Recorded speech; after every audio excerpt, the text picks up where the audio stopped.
Se quiser ter raiva, tenha de mim. Eu não tenho raiva. Você é um herói de verdade. É tudo o que você sabe ser.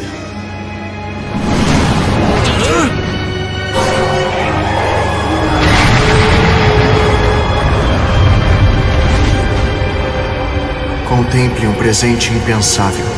XXXXXX. Capítulo 14. Desenraizamento parte 3. Jougo estremeceu de repente, temendo pela vida de seu amigo Albino e de seu sensei sem saber o porquê. Ele estava fortemente tentado a se virar apenas para ter certeza de que eles estavam seguros, mas ele ignorou esse sentimento. Os Tengu estavam de guarda e seus companheiros eram fortes o suficiente para enfrentar qualquer ameaça imediata, ou então eu esperava. O gigante queria dar uma volta pela vila, apesar de ser o local onde o seu melhor amigo e senhor teve uma infância miserável, não podia negar que a vila tinha um certo encanto. A brisa do vento, as árvores movendo-se ao seu som e a fragrância das flores enchendo seu nariz, era um deleite absoluto. Jougo apreciava muito os dons da Mãe Terra assim como Naruto, ambos estavam treinando para serem sábios, o que os aproximava da natureza. Ele estava andando pela cidade, aproveitando o momento e ignorando categoricamente os civis que o olhavam com cautela ou com sorrisos famintos. A notícia do ocorrido nas preliminares já havia se espalhado pela cidade de boca em boca. Os civis ficaram divididos entre o medo do gigante que poderia se transformar em um monstro e o êxtase ao pensar que poderiam obter uma nova linhagem para o povo. Este último, principalmente pelo fato de Jougo ser leal a Naruto e a perspectiva de ajudar o Homem de Cabelos Alaranjados a criar seu próprio clã para elevar o status de suas famílias, estava presente na mente de alguns cidadãos gananciosos. Claro, desde que conseguissem trazer Naruto de volta para a aldeia. Jougo, completamente alheio ao que as pessoas ao seu redor pensavam, continuou seu caminho até passar próximo a um parque cheio de árvores e flores, com vários bancos para sentar e aproveitar o local. Com um sorriso, o homem de cabelo laranja entrou no terreno verde e foi direto para uma cadeira onde se sentou antes de suspirar feliz e fechar os olhos. O gigante permaneceu calado com um sorriso contido, aproveitando a tranquilidade. Ou pelo menos parecia, até que ela começou a ouvir ruídos curiosos, muito parecidos com soluços. Abrindo os olhos, Jougo começou a procurar a origem do barulho, olhando para a esquerda e para a direita sem encontrar nada. Concentrou-se no barulho e determinou que vinha de algum lugar atrás dele. Virando-se, ele pulou o assento de madeira e começou a caminhar em direção à fonte do barulho. Jougo afastou alguns arbustos que estavam em seu caminho e se surpreendeu com o que viu. Uma menina de cabelos castanhos chorava em frente a um pequeno lago natural sobre o qual saltavam vários peixes, uma enorme mochila à sua direita. Jougo reconheceu a garota pelas roupas e resolveu se aproximar dela. Yakumo-san. Você está bem? Perguntado. A garota deu um breve sobressalto antes de se virar, os olhos de Yakumo inchados e suas bochechas vermelhas de tanto chorar. Jougo teve que conter o rubor que ameaçava subir até suas bochechas. A garota parecia absolutamente adorável assim como vulnerável. Algo dentro do menino o fazia querer cuidar dela e protegê-la, embora não soubesse porquê. Jougo-san, o que você está fazendo aqui? A garota perguntou em tom molhado, tirando o homem de cabelo laranja de seus pensamentos. O menino balançou a cabeça para clarear as ideias antes de se sentar ao lado da menina, a que estava sem mochila. Fui passear pela cidade e sentei-me no parque a poucos metros daqui. Ouvi-te chorar e vim ver se havia algo de errado. Eu explico antes de virar minha cabeça e encontrar seus olhos. Você quer falar sobre isso? Perguntado. Yakumo a princípio quis dizer não, mas depois reconsiderou. Esse garoto na frente dele havia feito muito por ela. Jougo a ajudou a lidar com Ido, durante a luta que teve com ele nas preliminares. Flashback on: Yakumo estava em um espaço vazio, sem nada à vista. Ele mal conseguia se lembrar do que havia acontecido. Ele estava lutando contra Jougo, havia começado mal e em clara desvantagem em termos de força, mas soube usar bem sua agilidade superior para colocar o Kumuni nas cordas. Justamente quando ela pensou que tinha conseguido, o menino tinha, de alguma forma, transformado seu braço e a golpeado com uma força monstruosa. Ele se lembrou de como havia pedido que ela se rendesse e então, nada. Bem, não estava certo. Ela se lembrava da raiva, do desamparo que sentia dominando todo o seu ser antes de Ido assumir o controle. Yakumo abriu os olhos horrorizada. Aconteceu de novo, ela perdeu o controle de novo apesar do selo. O medo começou a invadi-la ao pensar nas repercussões desse incidente. Com medo de que seus amigos a odiassem. Com medo de que ela fosse removida do programa Shinobi. Com medo de decepcionar Kushina Sensei. A menina sentiu uma vontade imensa de chorar, mas não tinha tempo para isso agora. Tinha que dar um jeito de se controlar.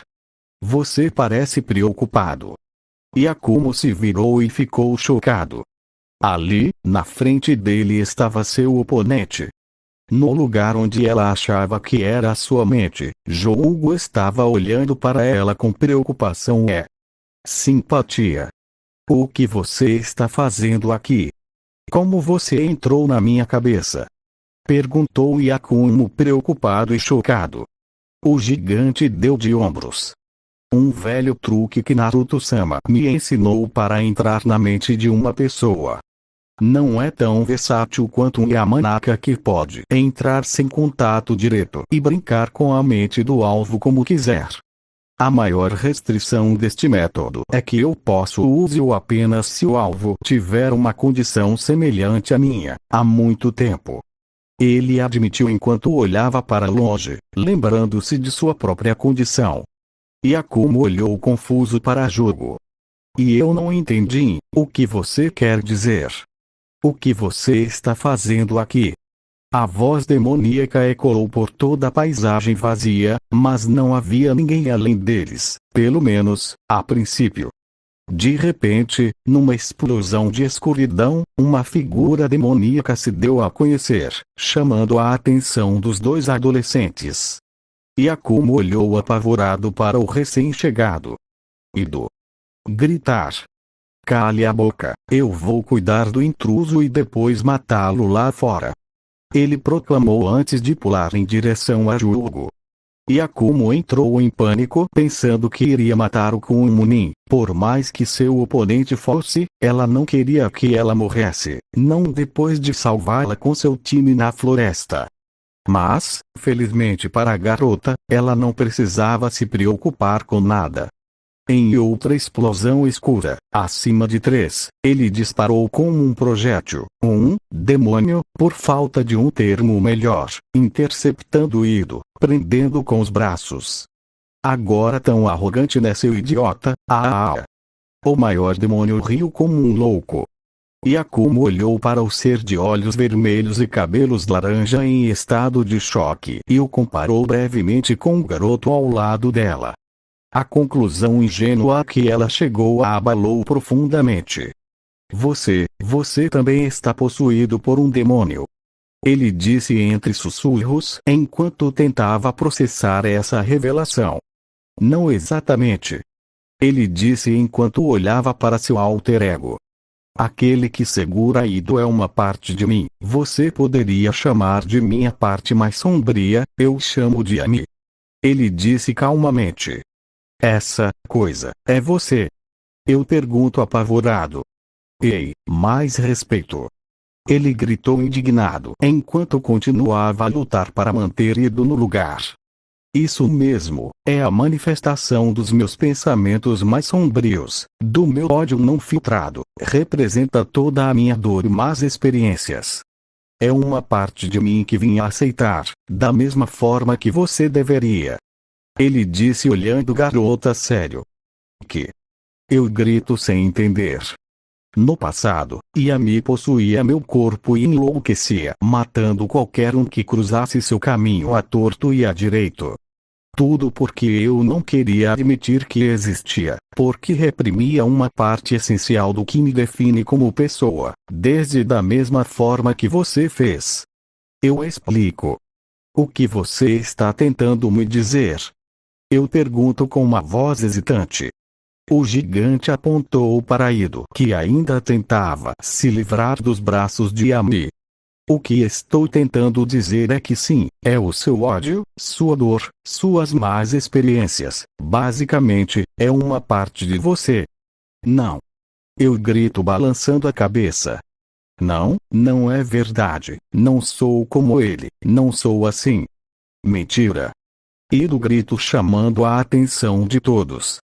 Admita, quando nascemos com um corpo fraco e nosso pai olhava para nós com decepção e você queria bater nele, quando nossa mãe reclamava constantemente que éramos fracos e você queria gritar com ela por ser uma vadia. Quando nosso clã nos via como um estorvo e nos olhava com condescendência, você queria matar aqueles filhos da puta ingratos. Não negue, é o que eu faria, é o que você queria fazer. Ele disse com uma careta no rosto. Yakumo começou a derramar lágrimas de dor e autoaversão. Ela queria negar, mas Ido tinha razão, sua infância não foi das melhores, constantemente repreendido por ser fraco fisicamente, por não poder devolver ao clã a glória que tanto merece, por ser uma decepção. E eu odiava isso. Odiei cada segundo daquela vida, mas tentei pensar que as coisas iriam melhorar, que seu povo perceberia a dor que estavam causando com suas palavras. Não foi assim. O mesmo tratamento durou até o incidente de Ido e o incêndio aconteceram, ferindo vários membros do clã Kurama no processo. Yakumo quebrou o fio de suas memórias quando sentiu a mão de Juugo em seu ombro. Ele olhou o menino nos olhos e viu algo que o fez querer chorar. Eu sei o que é negar a dor, o sofrimento e a solidão. Vivi os primeiros anos da minha vida com isso e me negando esses sentimentos, porque pensei que me tornaria um monstro. O que eu não sabia ver é que eu iria, embora em meu ódio era justificado, que eu não merecia ser tratado assim e que eu tinha o direito de me defender. Eu não conseguia ver que se eu fizesse isso eu não seria um monstro, em ser uma pessoa agindo normalmente. Ele começou enquanto apertava ainda mais o ombro da garota. Eu vim a aceitar essa parte de mim mais tarde, é hora de você fazer o mesmo. Yakumo se sentia tanto no céu quanto no inferno. Ele a entendia o que ela havia passado. Embora suas situações fossem radicalmente diferentes, os sentimentos e experiências que tiveram foram muito semelhantes. Ela finalmente encontrou alguém que entendia sua dor. Mas, por outro lado, ela teria que aceitar que Ido, a pessoa que tentou machucar seus pais, era uma parte dela, uma parte cheia de ódio, más intenções e desejo de matar. Não sei se consigo. Ela murmurou, apavorada com o que poderia acontecer se ela o fizesse. Você não precisa fazer isso sozinho. Começou a chamar a atenção de Yakumo novamente.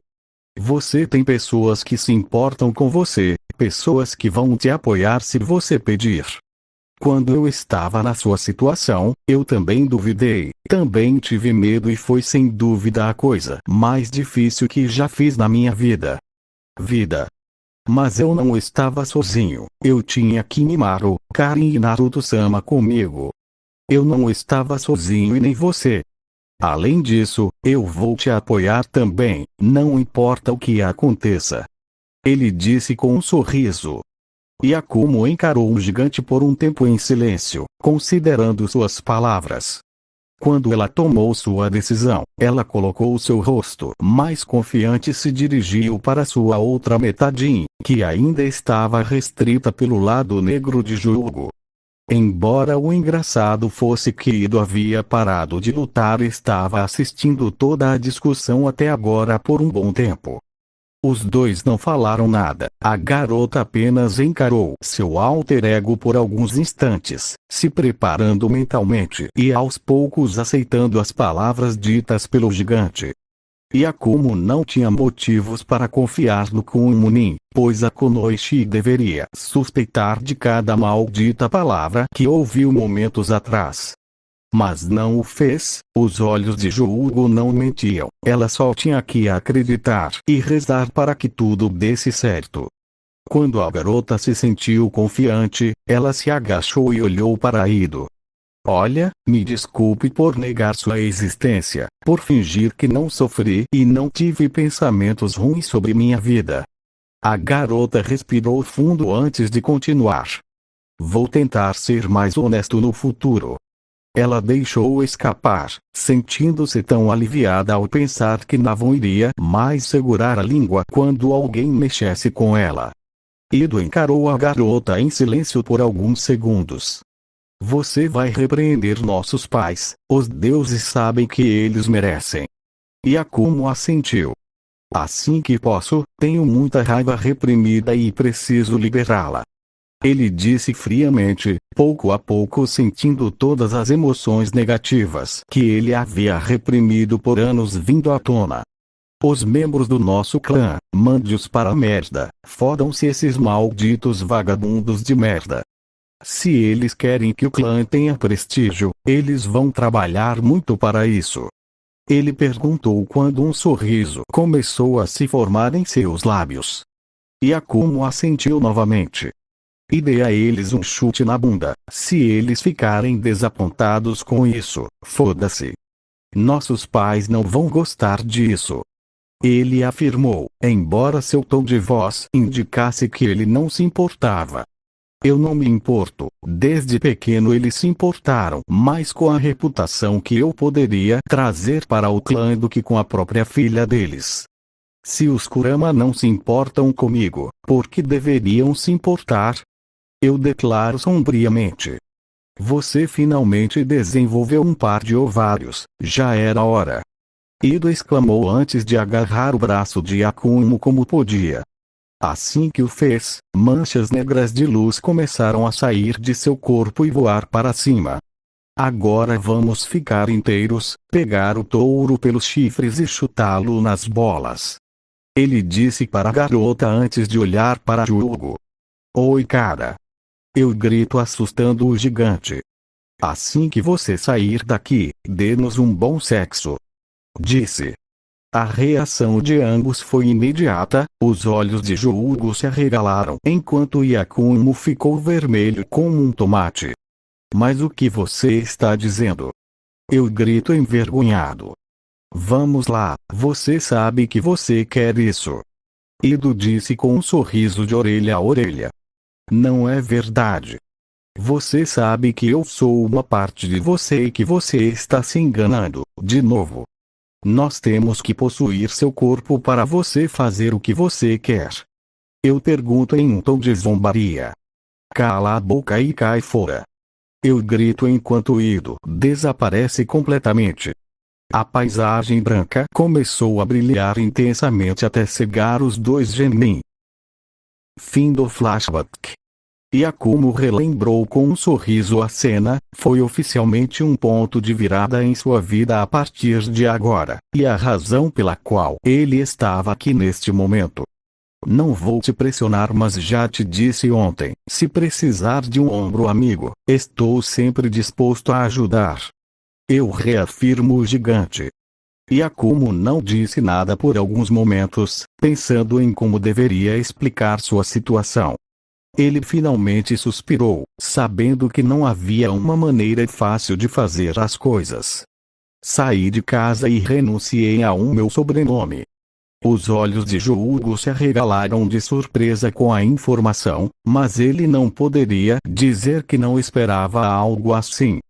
Pelo pouco que ele conseguiu descobrir sobre a família de Akumo, eles não eram muito diferentes dos Namikaze em sua opinião, eles se importavam mais com o poder do que seus próprios filhos, ou assim ele pensava. Eu vejo. Ele disse ficando em silêncio por alguns momentos. Você quer falar sobre o que aconteceu? A garota balançou a cabeça, ela não se sentia pronta. Eu entendo, você tem um lugar para ficar?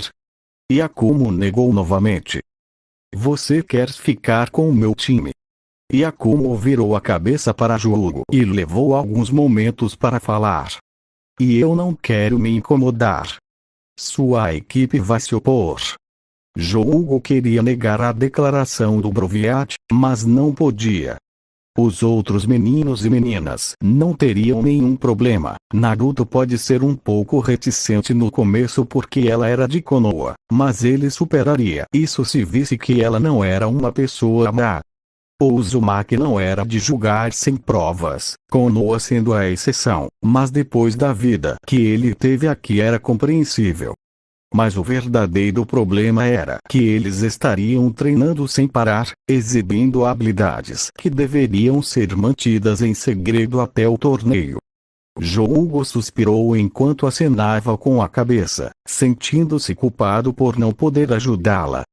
Sinto uma mão em seu ombro e olho para a garota novamente. Não se preocupe, eu irei ver Kushina-sensei. Talvez ela não se importe de ficar por alguns dias até eu encontrar algo por conta própria. Ele disse enquanto se levantava. O homem de cabelo laranja ficou em silêncio por mais alguns momentos antes de se levantar. Te acompanho. A garota o encarou surpresa. Não sabemos se o seu sensei vai concordar. Além disso, eu disse que iria apoiá-lo e ajudá-lo. Deixá-lo na rua à noite iria contra a minha palavra. Eu explico. Yakumo o encarou por mais alguns momentos até que um sorriso se formou em seus lábios junto com um leve rubor. Obrigado. O homem de cabelo laranja corou um pouco, mas virou a cabeça enquanto coçava a cabeça nervosamente, tentando esconder suas emoções. Os dois voltaram para as ruas da vila em silêncio. Ambos olhando discretamente para o lado assim que achavam que o outro não estava olhando. Ambos se sentiram estranhos. Ambos não entendiam por que se sentiam assim. Tudo que ambos sabiam era que se entendiam e que se sentiam à vontade quando estavam perto um do outro. O mais curioso é que eles tiveram que reprimir o desejo de dar as mãos enquanto caminhavam em direção ao seu destino. Salto de linha. Danzo ficou no meio de seu escritório, escondido em sua base hot. Parecia que seu plano havia falhado completamente. Ontem ele iria admitir que havia saído da Câmara do Conselho. Eu também ia admitir que tratei a coisa toda e a reunião como se fosse uma novata. Ele poderia ter feito melhor, foi astuto o suficiente para fazê-lo e teve vários anos atrás dele manipulando e movendo-se na política. Mas ele também admitiu para si mesmo que não era inteiramente culpa dele. As palavras de Ruzen o chocaram, mas não quem? A Biju, capaz de emoções? Ridículo. A única emoção que eram capazes de sentir era o ódio, nada mais. Por isso tiveram que ser trancados, para não aniquilar a humanidade. Seres tão perigosos quanto essas bestas não deveriam vagar pelo mundo à vontade. Com isso dito, quando ele voltou para sua base, ele teve tempo para considerar melhor a situação. A ideia de sequestrar o Jinchuriki da Kyuubi na vila era ridícula. A suspeita cairia imediatamente sobre sua amada vila. Foi por isso que ela teve que sequestrá-lo quando a atenção foi desviada para outra aldeia. Danzo sabia que Sun havia se aliado a Otto e que eles estavam planejando uma invasão. Como? Porque ele fez um acordo com Orochimaru. Danzo queria o cargo de Hokage. Orochimaru queria o Sharingan e Hiruzen mortos. Eles poderiam negociar. Danzo deixou Sanmin entrar na vila através de seus túneis, contornando a barreira de detecção. Ele também ia permitir que suas tropas entrassem na vila por seus túneis, mas apenas seu Otunin. Ele não confiaria em Suna. Eles eram uma vila legítima ao contrário de Orochimaru e poderiam vendê-lo na melhor oportunidade. Orochimaru não falava, eles sabiam muito um sobre o outro, sem falar que vinham fazendo acordos pelas costas de Konoha há anos. O plano era simples, mas também difícil. Ele ia ter que insistir em colocar todas as peças no mesmo lugar para que desse certo, mas achou que conseguiria fazer sem nenhum problema. Danzo ia fazer a parte dele e além disso, não só ganhava vantagem caso Minato e Hiruzen morressem, como também teria carta branca para sequestrar não um, mas dois Jinchuriki no meio da confusão. Quando Gaara e Naruto estavam extremamente enfraquecidos, sua raiz cairia sobre eles.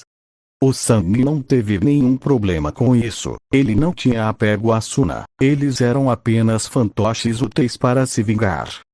Danzo já havia obtido um relatório sobre as habilidades de Jinchuriki do Ishibi graças a Orochimaru, mas ele estava perdendo Kyuubi.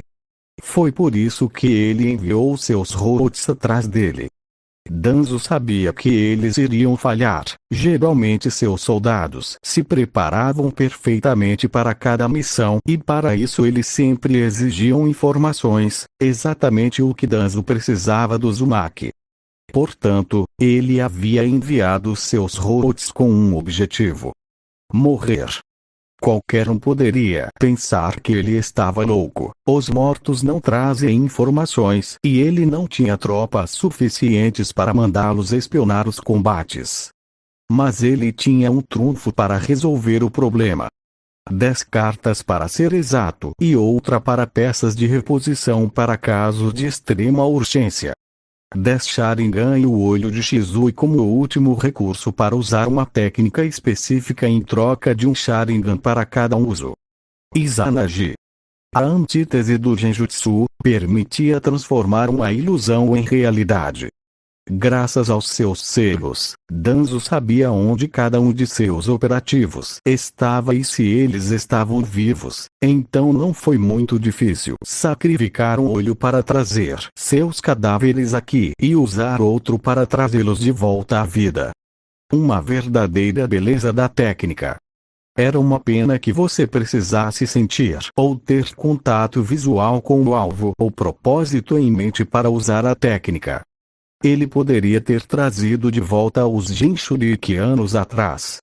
Além disso, alguns podem dizer que seus métodos são totalmente desprovidos de moral, mas ele não se importava, eles eram necessários. Ele poderia ter informado a seus homens que eles estavam indo para lá para morrer, eles teriam, mas os resultados não teriam sido tão bons quanto o desejado. Ele poderia ter tirado os sentimentos de seus homens, mas não o instinto, e o instinto de sobrevivência, especialmente se alguém fosse morrer por capricho, poderia interferir nos parâmetros da missão. Não era como se ele se preocupasse em garantir o bem-estar de seus homens, eles eram ferramentas, nem mais nem menos. Mas seu plano não funcionou como planejado, sua equipe foi interceptada e pega de surpresa. Os Houts que ele havia enviado foram derrotados por humanos alados e depois torturados para obter informações. Se não fosse porque Fu e Torune, 2 de seus principais Houts, haviam confirmado a informação, ele teria pensado que eles tinham enlouquecido. Ele tinha muito o que pensar e planejar, ele tinha que descobrir o que eram esses seres e como eles se relacionavam com os Jinchuriki, se ele queria que seus planos dessem certo. Por sorte, ainda tive um mês para pensar no assunto. Por enquanto, ele tinha que pensar em alguma maneira de substituir os 2 Sharingans que havia perdido. Ele não iria apenas atacar um membro do clã Uchiha, eles eram observados de perto por razões óbvias, ele teria que esperar o momento certo para comprar um conjunto caso algum Uchiha morresse nos próximos meses. Mas por enquanto, ele ia procurar uma fechadura para ter o Kyoubi Shuriken em sua mão, e essa fechadura, segundo os seus relatos, era na forma de uma garotinha loira chamada Mito. Fim do capítulo. XXXXXXXX